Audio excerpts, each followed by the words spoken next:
ఎన్నో ఏళ్ళు తపస్సు చేసి విష్ణుమూర్తి ఈ గంగా ఘాటు వద్దున శివుడుకు భూమి మీదకి రావాలని చెప్పేసి చేసిండంట, తపస్సు చేసిండంట. అప్పుడు అట్లా ఆయన కింది దిగిండంట.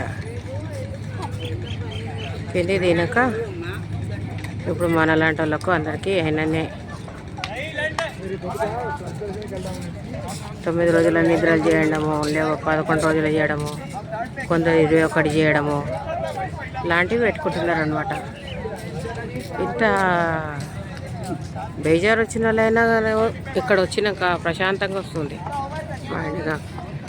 ఒకటి మెల్లగా ఆర్తికి స్టార్ట్ చేస్తూనే ఉన్నారు. వచ్చినాము చాలా సేపు ఇక్కడ కూర్చొని, చల్లగా అనిపించకుండా సరే కానీ అదొక తీరుగా ఆనందంగా ఉంది. అందరు పడవలలో షికార్లు చేస్తున్నారు. ఒక లైన్ కంచి చూడు, లైన్గా తిరుగుకుంటా వాడిని ఘాట్లు చూపిస్తున్నారు. ఒక్కొక్క ఘాట్ పేరు చెప్పుకుంటా ఆ ఘాట్ ఎందుకు స్టార్ట్ చేశారు, ఎందుకు అయింది ఘాట్ అనే పేరు ఎందుకు వచ్చింది వాటి గురించి చెప్తున్నారు. చిన్నపిల్లలు ఉన్నారు, పెద్దోళ్ళు ఉన్నారు. ఇలా వాళ్ళ జీవనోపాధి కూడా చాలా ఉంది.